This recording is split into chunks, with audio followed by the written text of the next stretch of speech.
Few people truly understand why America was founded on July 4th. It's taught in classrooms as a political event. Independence Day, the moment when the colonies broke away for Britain. But the real reason is far older and far deeper. The answer isn't in the history books, it's in the stars. America's birth was not just historical, it was astrological. A ritual, a cosmic appointment. July 4th is not merely a national holiday. It is a Masonic holy day, a symbolic date chosen for its sacred alignment with celestial powers. The 4th of July aligns with one of the most important stars in the Western esoteric tradition, Sirius, also known as the Blazing Star of Freemasonry. The Founding Fathers did not just declare a nation. They enacted a spiritual rite. The United States was not founded in a political vacuum, but conjured into being. It was forged in ritual fire by men steeped in Hermetic teachings, Masonic symbolism, and astrological timing. These weren't mere politicians, they were initiates. The founders are often presented as secular Enlightenment thinkers, but that's only part of the truth. In reality, many of them were esoteric architects. They saw America not only as a republic, but as a metaphysical machine, an instrument of divine design. They built cities with sacred geometry, wrote laws in the rhythm of celestial harmonies, and aligned their monuments and rituals to the movements of the stars. They crafted a country the way ancient temple builders aligned pyramids, with the heavens in mind. Of all the dates they could have chosen, none was more sacred than July 4th. This wasn't about convenience. It was about timing, cosmic timing. Around this day, two celestial events occur. First, the solar aphelion, when Earth is farthest from the physical sun. Second, the conjunction of the sun with Sirius, our spiritual Sunday.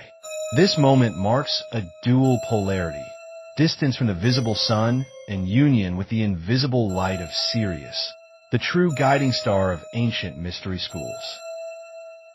For the ancient Egyptians, this was the heliacal rising of Sirius, the moment it first became visible on the eastern horizon after being hidden by the sun. This event marked the start of the Egyptian New Year, the flooding of the Nile, and the resurrection of Osiris, the god of rebirth and the afterlife. The appearance of Sirius wasn't just astronomical, it was spiritual. It signified the beginning of new life, not only in nature, but in the soul's journey through the afterlife. All ancient traditions agree, Sirius is more than a star system. It is an interface, a gateway between dimensions. In esoteric teachings, it's referred to as the Akashic uplink, the cosmic database, the hidden backdoor to the matrix. Every year, Sirius vanishes for 70 days into the blinding glare of the sun, an absence that mirrors the Nigredo stage of alchemy, the dark night, the symbolic death of the ego before transformation. In Egypt, this 70-day period was sacred and feared. It was forbidden to bury the dead during this time. It was considered a season of spiritual dormancy, a liminal zone when souls paused in transition.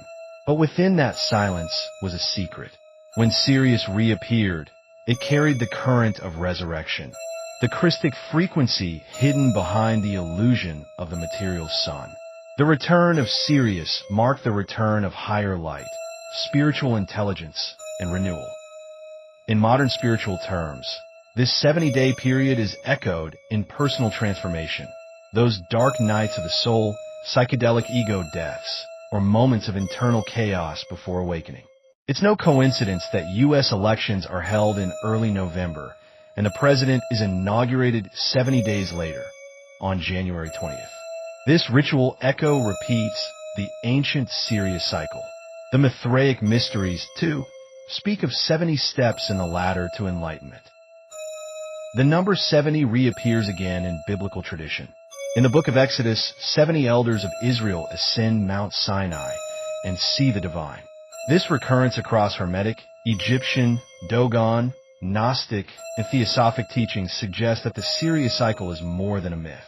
It is a symbolic code, a death and rebirth formula repeated throughout time for both individuals and entire civilizations.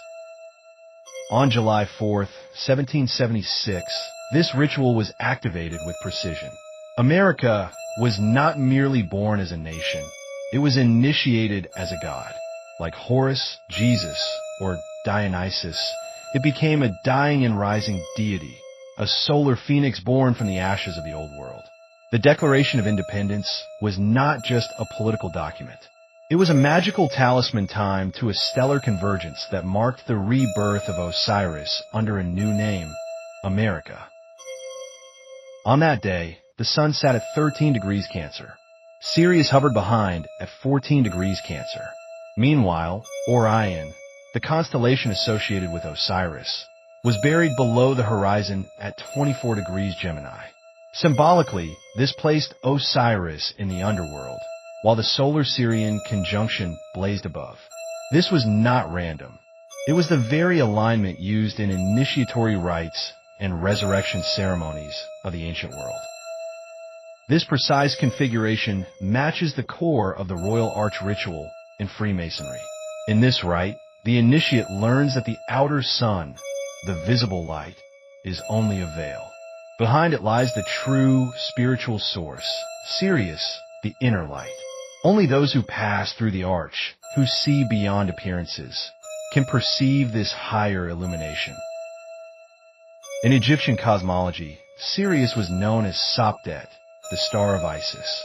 Her rising meant the return of life and the resurrection of her husband, Osiris. In a Masonic Royal Arch degree, the initiate descends beneath a ruined temple to find the lost word, a divine vibration that revives and restores. That lost word is more than a symbol. It is a frequency sealed within the earth. It is the triple Tau, the sacred trinity encoded in geometry. And on July 4th, 1776, America was consecrated as the vault itself, the sacred sarcophagus of Osiris. The nation became the hidden temple, the sacred crypt where the word is kept until it can rise again. In Masonic myth, Osiris is transformed into Hiram Abiff, the master builder of Solomon's temple. Hiram is slain and entombed. His resurrection is the central theme of the Royal Arch, mirroring the celestial resurrection of Orion. Just as Osiris rises in the heavens, Hiram rises from the crypt, a symbol of the initiate's own rebirth. Who resurrects him? It is the divine feminine, Isis, who gathers the lost fragments. The founders modeled this myth in stone. They believed in the Hermetic law. As above, so below. If Osiris was risen in the heavens, he could be risen on earth through symbols, rituals, and star-timed acts of creation. This is why Washington, D.C. is not laid out randomly. The Capitol Dome represents the womb of Isis, forever pregnant with rebirth. The Washington Monument is the phallus of Osiris, severed in myth, now re-erected in granite. These symbols are not decorative. They are ritual tools in a spiritual system. Beneath the Capitol lies a vault called the Crypt with 13 pillars. These stand for the 13 original colonies, but also the 13 pieces of Osiris's body, scattered and reassembled. In the center of this vault lies a blazing star, the compass star seen in the Royal Arch degree. It represents Sirius, the light behind the light. That blazing star marks the geographic center of the Capitol, and directly above it is the empty tomb of George Washington, the Osirian figure of America. Every 4 years, a new president is inaugurated precisely at noon, January 20th, in a public ritual aligned with this star. He becomes the new solar priest. This ritual isn't about politics. It is theurgy, the art of invoking gods. The president stands between the dome, the Virgin's womb, and the obelisk, Osiris's rod. He is symbolically born as a sun king, just as the Egyptian pharaohs once were. The nation bears witness, unknowingly participating in a reenactment of an ancient rite. So America is not just a republic. It is a tomb and a temple, a living resurrection engine. On that sacred day in 1776, the stars aligned and the ritual was complete. Osiris rose again. not as a myth, but as a nation. The blazing star at 14 degrees Cancer was the signal. America became the vault of godhood. Let's examine the alignment again. Sirius sat at 14 degrees Cancer. The Sun at 13 degrees Cancer, acting as the veil. Orion, or Osiris, was deep below at 24 degrees Gemini, symbolically entombed. Venus, known in occult tradition as Lucifer, was close behind at 3 degrees Cancer, guiding the Sirian current into manifestation.